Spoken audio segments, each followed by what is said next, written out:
and welcome to Alzheimer Speaks Radio. I'm your host, Lori La Bey, and I'm so excited that you're joining us today.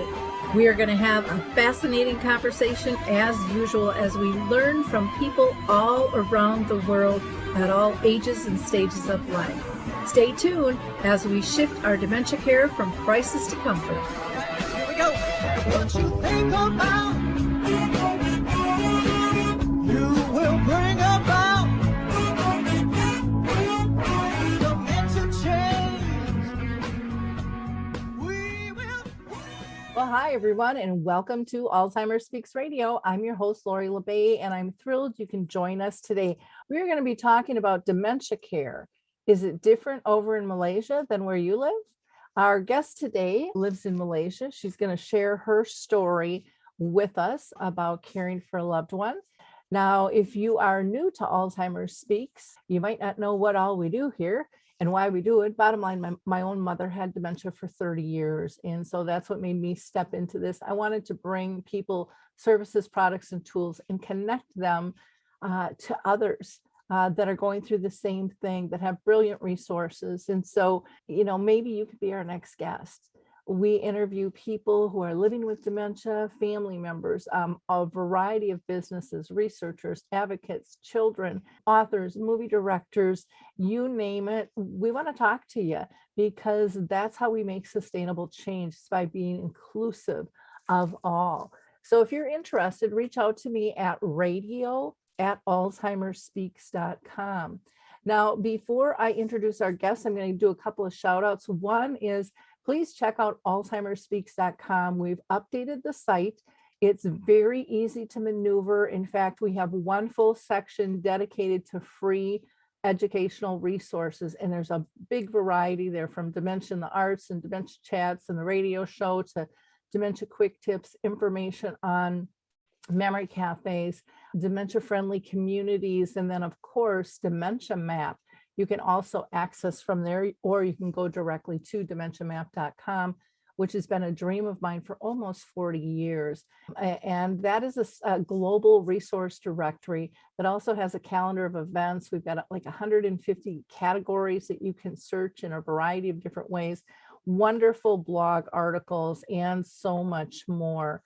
And then again, back on alzheimerspeaks.com, I just released with Scott Carlson my keynote speech in book form, and it's a children's book called Betty the Bald Chicken. And I am just so thrilled with how that turned out and the feedback we've been getting. So please feel free to go to alzheimerspeaks.com/book, and you can get information on how to order that if you'd like. We are going to hear from the Adaptive Equipment and Caregiving Corner, and we will be right back. I love the footbar walker, and let me tell you why. It is the option for my toolbox that I've been waiting for. Let's be honest, there are some clients who, despite our best rehab efforts, just aren't able to return to performing a sit-to-stand transfer on their own. Now I can offer my caregivers an easier, safer option that doesn't involve hoisting their loved one up from a sitting position. I don't recommend this walker for all of my clients, but I do recommend this walker for those caregivers looking for an easier, safer option with transfers. I would also encourage other therapists to add this walker to their toolbox. It's kind of like having my own mobile parallel bars for the client to pull up on. Whether it's a family caregiver at home helping a loved one with Parkinson's or dementia, CNAs in a long-term care facility assisting their patients, or therapists adapting to client and caregiver specific needs, we now have a very safe and effective option to offer in the footbar walker. Check this product out at thefootbarwalker.com. That's it for today from Adaptive Equipment and Caregiving Corner. Have a great day, and don't forget, if you can't do it, adapt it. Okay, we are back, and we are going to learn about dementia care over in Malaysia. And today I'm going to be talking with Sharifah Tahir. Like I said, she lives in Malaysia. She's a full-time care partner by choice since 2014. She is now using not only her personal experience, but she's been trained through Teepa Snow's Positive Approach to Care. And she is certified in that in order to support others as well. So she's a powerful dementia advocate. She focuses on empowerment, meaningful engagements with persons with a lived experience as a right. And she also is addressing dementia from a social disability model. Today, we're going to hear part 2 of 2 with Sharifah Tahir. I do understand people who do not have relationship with the person they're care partnering with, or people who did not choose to be in this position. I can see where there are going to be problems, and I don't judge, and I don't expect people to judge me either, because I have had people, and I think they say it without malice, but to say that, Sharifah, you're wasting your talents.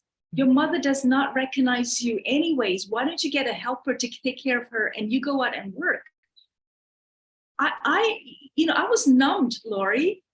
When this person said that to me, I was really numbed. I could not believe a mother could say that to another person. I just couldn't believe it. So I think, we don't judge people who make this decision to either take on this role or not. People who struggle, they are real struggle. We all, we've acknowledged how difficult it is, but it doesn't have to be that difficult. There are ways, there are strategies that, we within us and outside us that we can employ to support us on this journey. Oh, I totally agree. I had the same thing with friends, and it was interesting. I found there were 2 camps of friends, and both would ask, how is my mom doing? And one would ask because they really cared and they wanted to support me on the journey. And the other one wanted to give me permission to never go see her again. And what I realized was it was because they were so uncomfortable with what to say or do to assist me. And again, so much of what they heard was so negative. They never heard about kind of the positive aspects. And like you said earlier, life is about adjustment. That's what we do throughout our whole life. And now all of a sudden that's supposed to come to a halt. And, and it's weird, kind of like people look at someone with dementia too. And, they want that old person back. They're so worried they're not going to remember the old person. But look in the mirror. You're not the same person. Absolutely. We're all changing and morphing. And so, but I think it's that fear of not wanting to let go. Have you ever thought of what your life would look like if you didn't make this decision to care for your mom? I think I would be working 15, 18 hours a day, traveling the world, and still not knowing what my purpose is. I don't regret quitting my career. I'm working 24/7, but within that 24/7, when my mom naps, I nap too. She eats well, I eat well too. And there's some perks that people give priority to her when we go out. I enjoy that.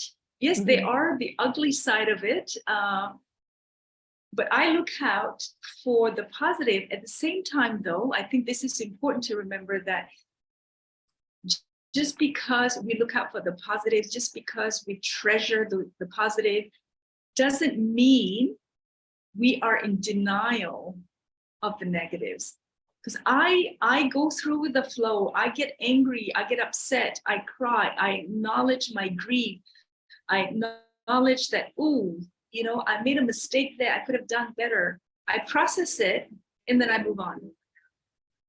See, and I think that's really wise. And I think that's why we have a lot of mental health problems in the world, is people are denying their emotions, and then they build up, and then poof, we really have some issues. I also love that you pointed out that just because I focus on the joy doesn't mean I'm not acknowledging the other half, but it's the yin and the yang. You can't have joy Absolutely. without sadness. I mean, you couldn't compare the two if you weren't looking at both. And but again, it's what do you want to remember? What do you want to find? Because one of the things I always mention to people is you will find what you're looking for. So if you're looking for all the Absolutely. problems, if you're looking for the sadness, if you want to be scared, if you want to be fearful, there's plenty. There's Absolutely. plenty in your life before dementia hits too, but if you want to, really create joy, and if you want to, be able to have more of that in your life, you have to actively, consciously be looking for it.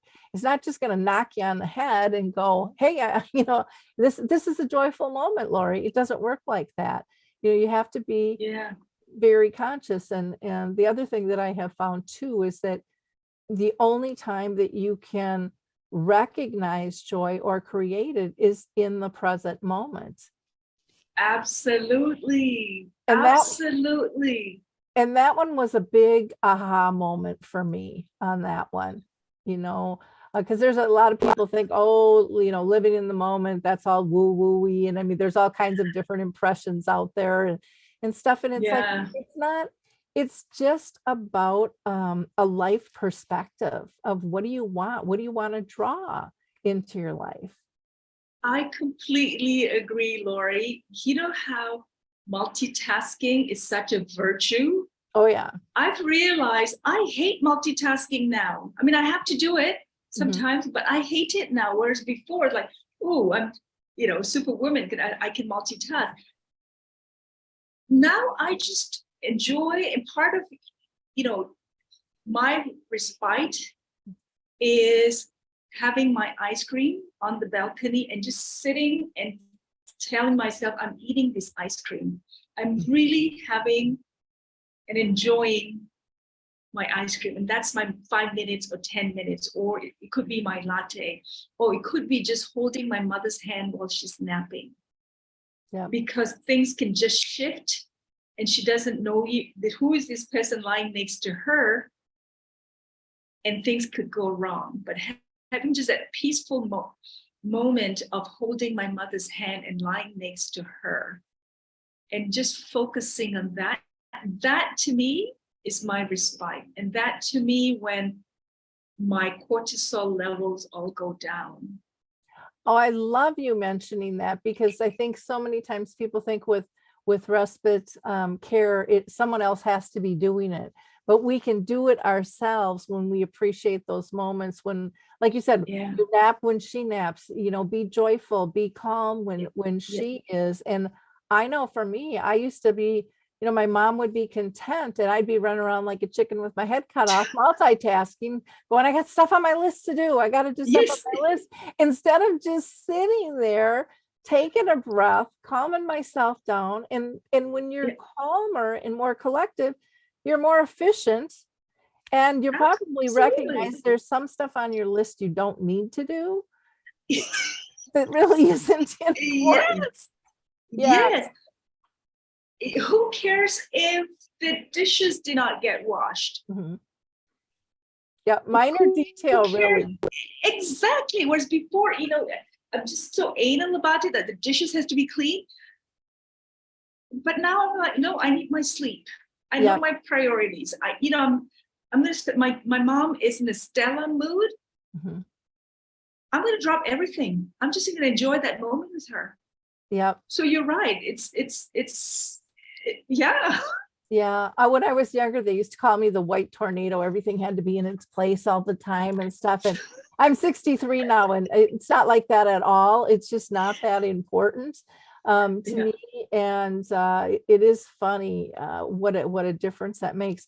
One of the things I really want to talk to you about is your advocacy work in Malaysia. And since you were here in the States and have traveled around the world, one question I'm really interested in asking you is, what are some of the differences you see in how we care in different countries?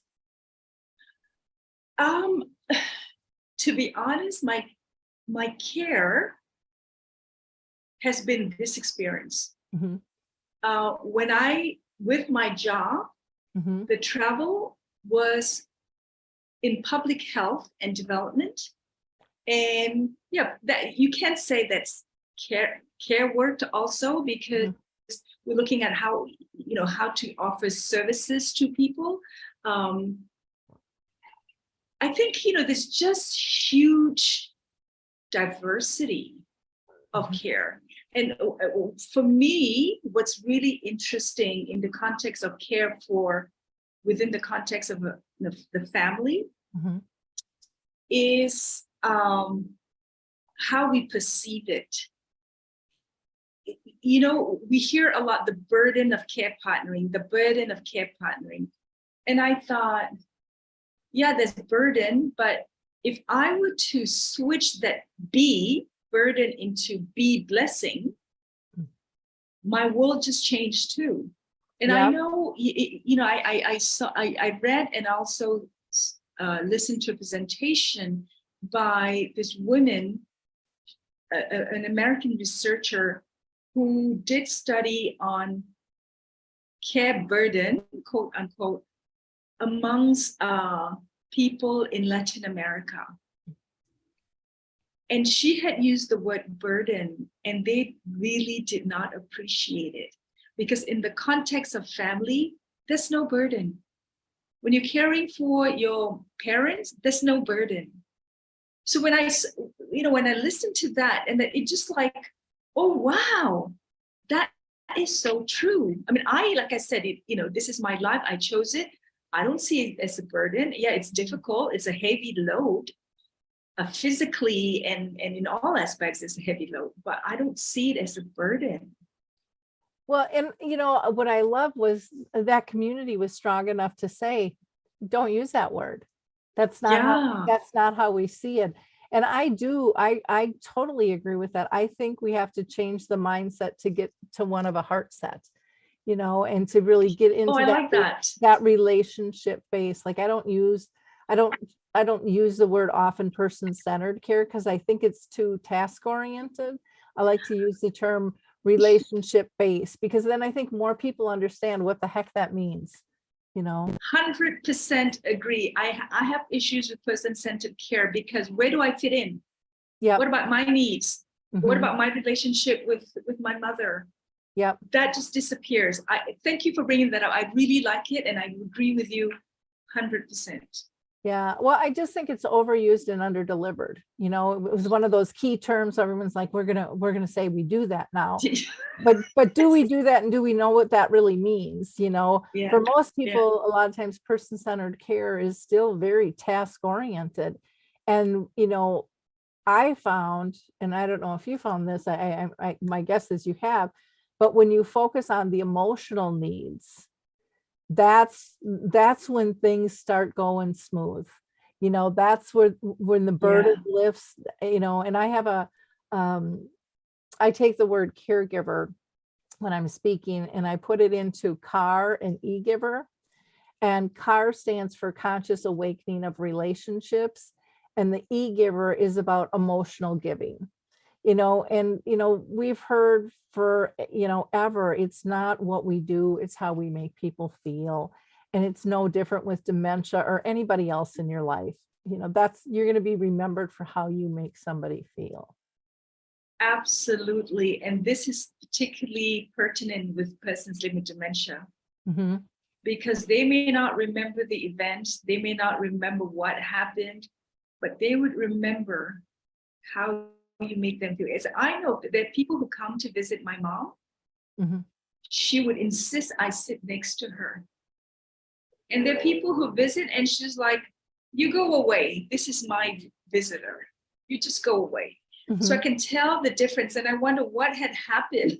What did this, these are all, close friends and family members. Like, what happened? There must be something that she remembered what you did, or you made her feel that she doesn't want to be with you, just you and her. So yeah, you're absolutely right about that. Yeah. So one of the questions too that I wanted to ask you with your advocacy work, you're caring for your mom full time. So how are you doing your advocacy work for others? My advocacy work, Lori, is my respite. And also, I think the moment I learned that as a care partner, I'm at a higher risk of developing dementia myself, that was a light bulb moment. I thought, things got to change. I need to take care of myself first. And one of the things, besides the physical, all the, loving yourself and stuff like that, I do respite, I do activities that keeps my mind going, because I think that is important to keep my cells going and to protect myself from cognitive impairment. But I have personal experience and I have professional experience that are very relevant to this work. And I knew with that combination that I will do advocacy work, but I wanted to focus on my mom. And I thought that, this advocacy work I could do later. But several events that happened that I thought, I can't wait. If this could happen to us, this could happen to me, and I'm resourceful, I know my rights and I will confront people to claim my rights. I wonder what happened to those who would not question others. And my mom nearly missed early diagnosis. But I insisted, and I remember going back to see the doctor, and I said, you think after 15 minutes sitting with my mom, there's nothing wrong with her? I'm with her almost on a daily basis. I'm her daughter, I know my rights. As a citizen, I know her rights. Could you please get us a referral? And at that time, Lori, I wondered how many people fall through the cracks. Oh yeah, well, I know here, and like with my folks, they had a doctor of 40 years and they trusted that doctor. That doctor didn't know squat about dementia. I mean, and my mom was told for 10 years that it was her hormones. For 10 years. Yeah. And then we had to, kind of really, really, really push things because we didn't really know what was going on either. And, that was 40 years ago. And so people talked about dementia much less as well. So it's, but yeah, you really do have to be a strong advocate and follow your gut. If you're thinking something's off, push, Yeah. And I thought, if this cannot wait. If this is happening to me, it could be happening to everybody else. And also I learned from listening to the experiences of other care partners. And so on Zoom meetings or sharing sessions, I look at some of the faces and I thought, oh gosh, if I could only give you a hug. You can tell from the tone, even the facial expression, people cry. And I thought, if my mom can live well with dementia, given the right environment and support, why not share it with others? And knowing, again, like I said, I have the professional experience, which was a lot to do with advocacy. I thought this cannot wait. So that's how it propelled me. And I think that moment was in 2019, also because, 2020, that I was really, really upset that we were invited by a big private hospital to get the COVID vaccination. They called us, and I went through the whole production of getting my mom to the hospital, only to be denied a vaccination without a proper explanation. And I remember, Lori, my mom sitting there on her wheelchair, slumped because, she was holding on to go to the toilet. It looked unfamiliar, so she just couldn't do it. She was slumped, not knowing what to do. And we had people running around with masks on, and she was spitting, and nobody came really to apologize or to tell us what was going on. And we left the hospital without getting a vaccination. And I wrote to them, I wrote to the medical doctor, completely ignored us, right? Just didn't bother to answer. So I wrote an article, Good for you. and it got published. It got picked up by quite a number of news portals. And suddenly, the geriatrician who had seen my mom and who knows that this kind of an outing is going to trigger her and it could go on for weeks, she then called and I refused to answer the phone. She left a message and asked me what's going on because apparently there are things going around, and she was referring to the article I wrote. And I got a response, and they responded to the article that I wrote. And Lori, they included my mother's name. Oh my gosh. I was livid, and I just thought, what were you thinking? Oh. You know, it breached privacy, confidentiality. I was going to say, don't you have HIPAA over there? Yeah, they lost against this. Oh. And for a hospital to expose your patients in the public domain, particularly somebody with cognitive impairment, which could expose them to harm and exploitation. I worked with my nephew, who's a lawyer, and I wrote a legally worded letter. And so he told me put the word demanded, right? So I did that. I demanded that they retract, that's my mother's name. And I demanded a public apology. So the hospital itself didn't respond, but the regional director, because this is a huge hospital chain all over Malaysia, the regional director wrote to me and apologized, and they had retracted the whole article.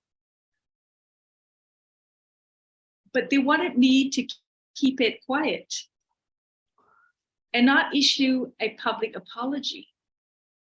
So I went back to them and I said, here's the deal. I will accept the private apology if you work with me in creating awareness about dementia and the rights of people living with dementia and care partners. They went quiet. And I thought, you know what? I'm not going to wait. I'm going to do my advocacy work now. So that's how it propelled me to start writing. I then also, because strategically, I liaised or I formed alliances with persons with lived experience of living with disabilities, women's groups, legal minds, because the numbers in Malaysia is still pretty small. I think at this point, maybe about 300,000 people living with dementia. So if we were to do an advocacy for that small compared to, like, you know, in the US,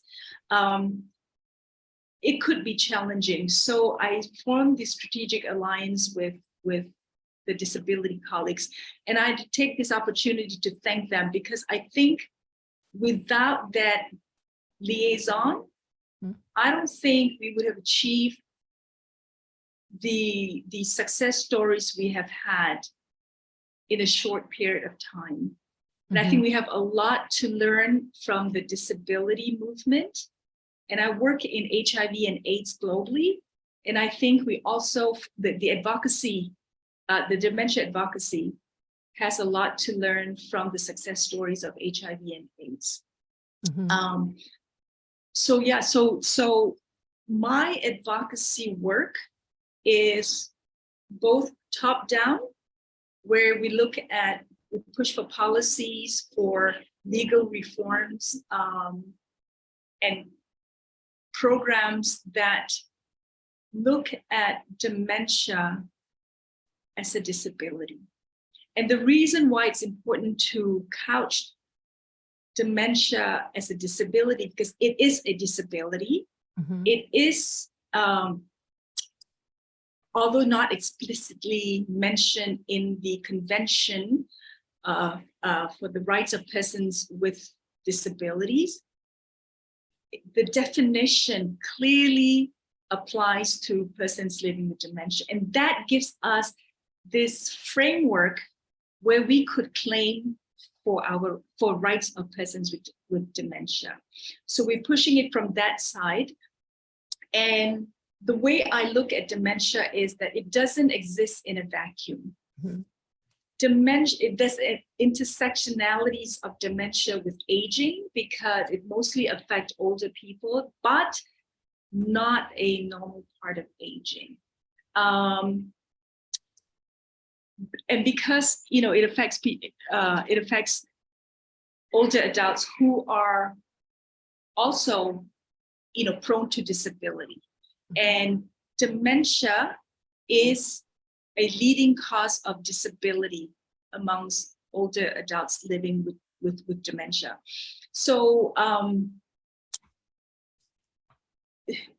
and the other component, the intersectionality, is gender. More women live with dementia than men, simply because it affects mostly older adults, and women live longer, so they form a larger group of older adults. Women also have less education compared to men, and less education is a risk factor for dementia. Women make the most proportion of care partners. It's often, in many countries, not just in Malaysia, it is a family member. And this is, driven by entrenched gender roles, which women have also internalized. So we kind of just take up that responsibility. But it's a huge responsibility, right? Which has impact on us physically, emotionally, socially, and financially. And the global data shows that 2/3 of informal care partners globally are women. And if we look at the contribution, our contribution accounts for half of the estimated $1.3 trillion US, the cost of dementia care. And it's going to rise to 2.8 trillion in 2030. And informal care partners contribute 133 billion unpaid hours on a yearly basis. And women provide around 70% of informal care. Now, that 133 billion unpaid care hours is equivalent to 66 million full-time workers per year. I mean, to me, these numbers are mind-boggling. And yet I'm a firm believer those numbers aren't accurate, that there's more people out there that aren't counted yet, that haven't gotten diagnosed. So as high as they are and as big as they are, they're still probably on the low side, because there's so many families that don't have a formal diagnosis. And absolutely. But if you look at the numbers in the trillions and the billions, and yet we are taken for granted. Yep. We are expected to do this very demanding work with very little support, if any, without training. So basically, we are overworked, unpaid, unrecognized. We are invisible. Yep. Well, we really are. And that's one of the reasons I kind of stepped into Alzheimer's Speaks too, because I wanted to raise the voice of the person with dementia and their care partners, because I got tired of being talked down to. I got tired of my mother not even being valued in terms of her opinion at all. Many times not even given eye contact, like you said, totally invisible. And then they put up with me and what I'd say, but it'd go but it wasn't really heard.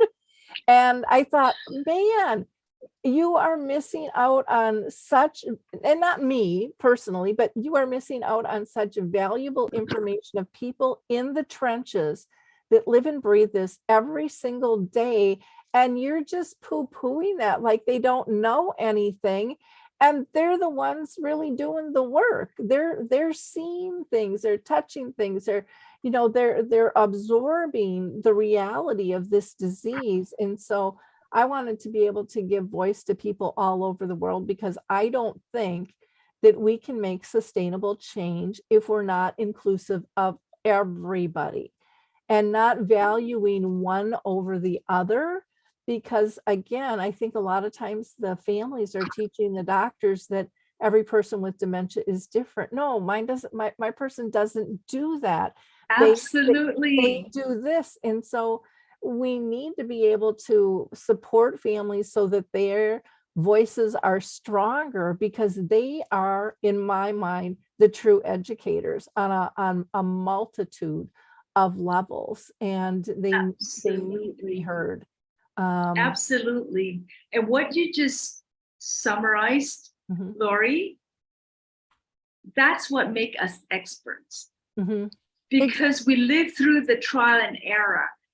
And if you don't listen to this pool of expertise, just because we don't have quote unquote qualification, you're setting yourself up for failure, right? Yeah. And that's exactly what we're pushing is meaningful engagement of persons living with dementia and care partners. And not just giving them that space so that they can engage, but putting in the resources to empower them. They need to be empowered so that they can become effective advocates. Because it's not fair to throw people into a position without empowering them.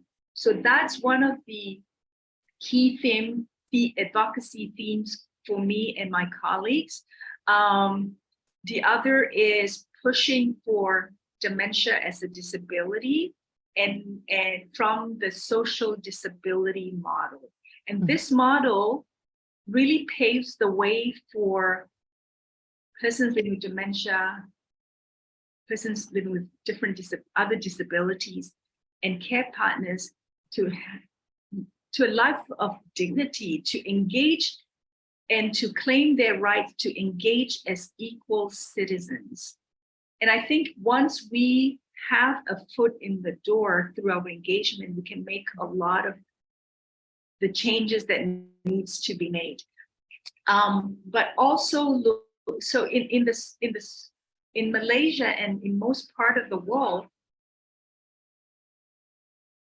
the response to dementia is from the charity and medical model, which really, that doesn't make sense, because beyond the diagnosis and beyond medication, if you choose medication, there's nothing much the health system can help you out with. The care takes place mostly in the homes. The care takes place with the daily challenges and disabilities. So the response is in the medical model, which looks at the person with dementia as the problem.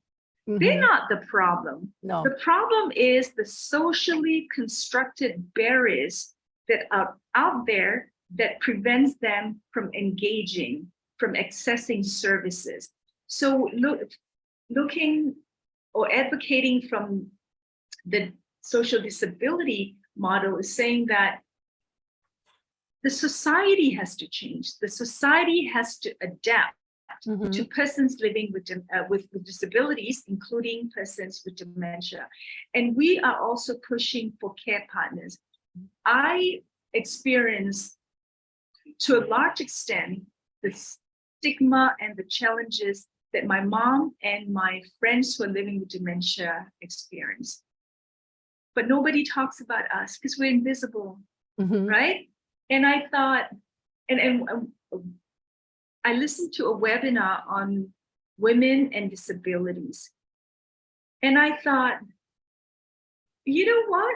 Those kinds of challenges apply to me too.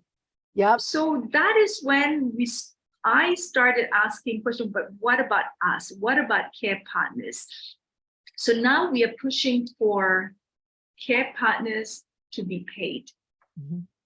We are pushing for reforms in the Persons with Disability Act in Malaysia, to also include care partners in it. We're pushing for care partners to get paid. And interestingly, what's started here in Malaysia had its origin, for me at least, given the space, and I have to thank my disability colleagues for giving me that space to speak to a group of women, mostly lawyers, and most of them have lived experience.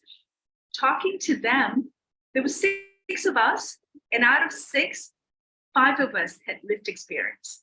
And I thought, wow. So, there was a connection. And from there, I was asked to speak at the Asia Pacific, the Economic Social Commission in Asia Pacific, which kind of housed the Decade for Persons with Disability which had about 62 governments. So that, Lori, when you're seen as a care partner, and you said, even you have something smart to say, people just like, don't take you seriously. It affects your morale. It affects your confidence. But having to go, being given that opportunity to speak at an expert group meeting with a person living with dementia and advocating for persons living with dementia, advocating for dementia and for care partners, really, it boosted up my ego, my confidence. And from there, I continued with this journey. And this region, Asia and the Pacific, is the only region that has 4 decades of persons with disability. And they are going to go on another decade, 22 to 32. And for the first time, when they had the high-level meeting, the civil society organization had put in care partners and dementia. Oh, wonderful. Yeah. So, it may seem like a small achievement, but looking at that, this is a membership, this is a huge platform where it can go. And that just being mentioned, to me, is a great success. Oh, the validation. Yeah. Absolutely. And bringing it home in Malaysia, for the first time too, in the Convention for the Elimination of Discrimination Against Women, where the civil society put out a shadow report. Mm-hmm. Again, for the first time, we put in care partners, and we're questioning the state, what mechanisms they have to protect us, including being paid. Oh, that's so great. Have you ever? Absolutely. Oh, go ahead. Go ahead. Sorry. No, go ahead. I was just going to ask you, have you ever seen the video that Cameron Camp did? He works a lot with Montessori. He talks about, what if Alzheimer's, I think he used the term Alzheimer's because it was before we were really even using the word dementia, if I'm not mistaken. But he said, what if it was a syndrome?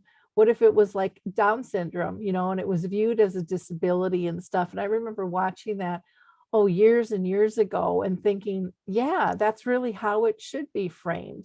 We would be making much more progress. The other thing you had talked about, connecting people to resources, and I'm just going to give a plug to Dementia Map, which is a global resource directory.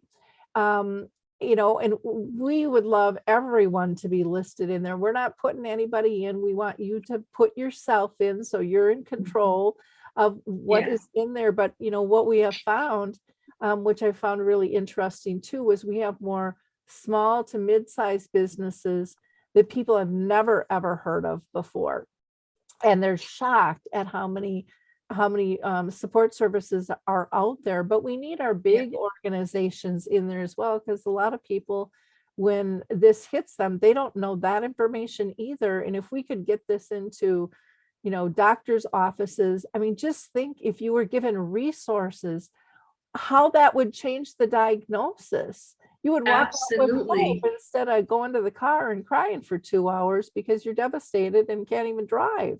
It's just unbelievable. I want you to talk about the nonprofit entity, you know, that you Sure. are creating, Uniquely Me initiatives, and why you felt it was important. Okay. So Uniquely Me Initiatives, like you said, it's a nonprofit entity. It goes back to what you said earlier, Lori, that, you know, we're not taken seriously. Mhm. And I've been knocking on people's door and wanting to contribute,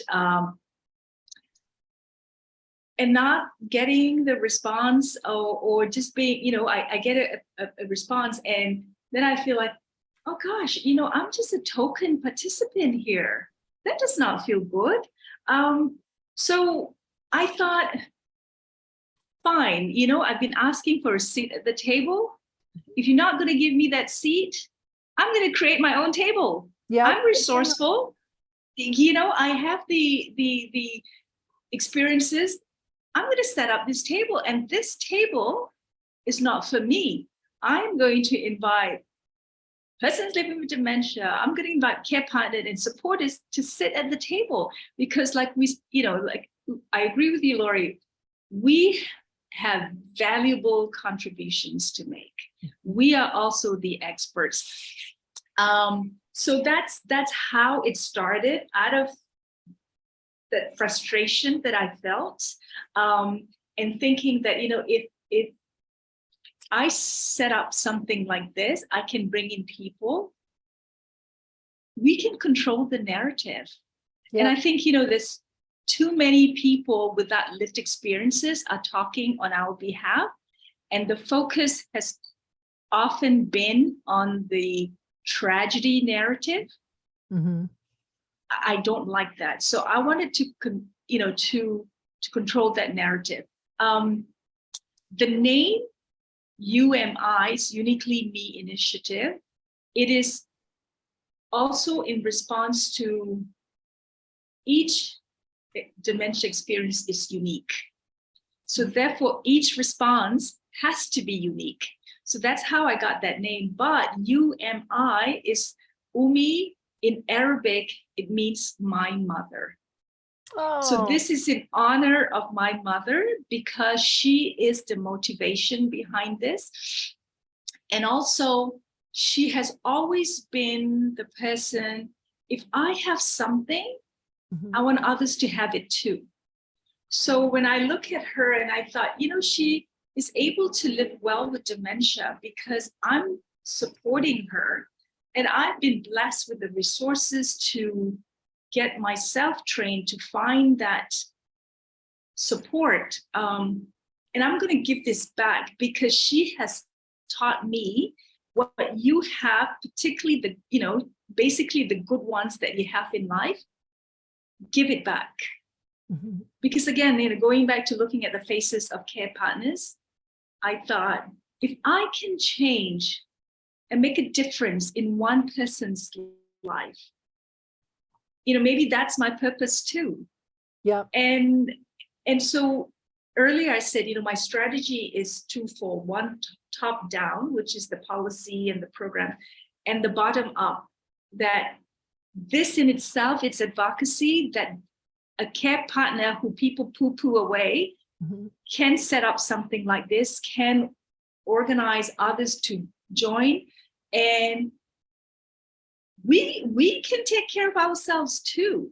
I mean, yes, we need the biggest support, which is the responsibility of the state and the community, because a response to disability, including dementia, needs whole of society response. Mm-hmm. But at the same time, each one of us can be the agent for change. Oh, and that's what, yeah. I so agree with you. We have so much in common in terms of how we're driven and how we approach things. I personally haven't gotten into the policy stuff because I get really frustrated with the bureaucracy. So I'm kind of a grassroots girl. So that I can kind of control what I'm doing. But when you talked about controlling the narrative and changing the narrative that's out there is really important. Well, I can't thank you enough for taking the time you have with us today, Sharifah. This has just been absolutely fascinating, and you are really a gift to the world. You can feel your passion and your drive, and you are so centered, you know, your core foundation. I mean, you just really, really understand this. And we need more and more people like you in the world to make the world a better place. And so often I think people fight dementia is not that important, but you know, what's good for dementia is good for all the world. You can apply it to many other areas of your life if you're, you know, raising a child or in a relationship or single. I mean, there's just so many things that can be applied. For our community here. I hope that you like, click, and share. This is just I think a really uplifting and insightful episode, and you can help spread hope. You know, all it takes is a click, a like, a share. I mean, it's nanoseconds of your time to push out to your circle. You know, be empowered to help spread the word, you know, be part of the community of change, be that change agent that Sharifah is talking about. We can all do that. It doesn't have to cost us money. It doesn't have to take a lot of time. And you could even say, well, no one in my circle is dealing with this. You don't know that. So many people sit quietly and you don't know it until a crisis hits. And we want to help avoid those crises. So be a giver of hope and help spread the word. And again, you can contact her on Instagram as dementia and then _as_is. She is on both LinkedIn and Twitter, and also on her email. And again, we will have all that, you know, in the show notes there for you to be able to just click and go right to her and connect. You're just doing wonderful work. So again, thank you so much, Sharifah, for being with us, and for, you know, in some ways, I'm personally thankful. This sounds probably goofy, for the tsunami that triggered you to change roles. Yeah. Because you wouldn't be doing what you're doing probably without that right now. Absolutely. And I think you touched on, you know, something so huge that devastation could also be a blessing. Again, how you perceive it. So thank you for bringing that up. And thank you, Lori, for all the work that you do. And it's people like you who inspires me to keep going.